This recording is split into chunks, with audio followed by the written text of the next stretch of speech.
受到网界影响，日本真侪囡仔真爱吃糖拖来做宠物，然后真侪吃糖拖的产品也有相关的活动。专家嘛肯定讲，囡仔自细汉就来接触糖拖，嘛通了解生态。囡仔经过玻璃，真认真观察这世界上大只的独角仙长边大豆虫的模样。受到网界虫鼠的影响，像日本的囡仔想要饲宠物，已经毋是猫仔，也是狗仔，而是这昆虫。专家讲，不管是代表也是现代作品，昆虫一直伫日本文化中有真重要地位。亚日本的晴空塔举办大昆虫展，所以讲真侪爸母带囡仔来看这昆虫，望这昆虫。後ろにモケモケがついてる。何がついてる？なんか後ろにふわふわがついてる。あ、ふわふわがついてる。このふわふわがツルツルしてて、なんか持ちやすくない。新品。こいつは買います。うわ、びっくりした。でもこいつが離せません。剥がそうとすると痛い。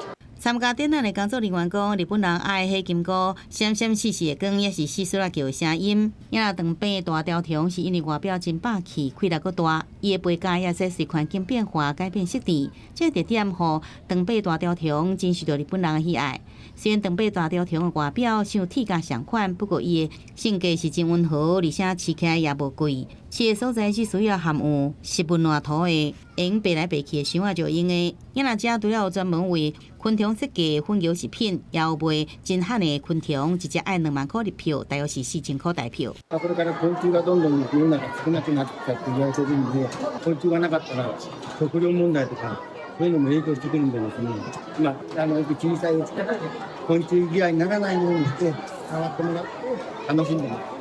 大昆虫展的工作人员讲，研究昆虫上大的趣味就是发现新的物种。伊讲，就已经发现超过250种新的昆虫啊，虽然这数目无算少，不过世界上昆虫种类大约120万种，比保龄动物加真多。